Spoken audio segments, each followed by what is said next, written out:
નમસ્કાર. જુજુ સેવાશ્રમ નેચર કેરમાં આપ સૌનું હાર્દિક સ્વાગત છે. હાલમાં ઘણા બહેનોની ફરિયાદ છે કે અમારી દીકરીઓને માસિક ધર્મ વહેલો આવી જાય છે. તો માસિક ધર્મ વહેલો ન આવી જાય એના માટેના ઉપાયો શું?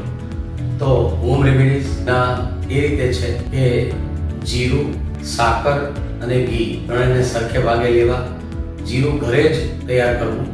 આખું જીરું લાવી એને મિક્સરમાં કે કોઈ પણ રીતે પાવડર કરીને એનો બનાવવું. એટલે એ ત્રણેયને ભેગા કરીને આથવાના છે. અને જ્યારે પણ એવું લાગે કે હવે માસિકનો ટાઈમ નજીક આવે છે ત્યારે એમને એક ચમચી દિવસમાં 2 વાર ખવડાવવું. હવે પરેજી શું છે? તો ફાસ્ટ ફૂડ, જંક ફૂડ, મેંદો આ તે બધી વસ્તુઓ બને ત્યાં સુધી ન લેવી, જેના કારણે શરીરમાં ગરમી પેદા થતી હોય છે. ગરમી શાનાથી થાય છે કે આ બધી વસ્તુઓ કબજિયાત કરે છે. કબજિયાતથી ગરમી પેદા થાય ને ગરમીના કારણે માસિક વહેલું આવે. તો આપણે કાળજી લઈશું એ રીતે, અને હોમ રેમેડીઝ તમને જે બતાવી છે એ પ્રમાણે જરૂર કરજો, ફાયદો થશે જ. આભાર.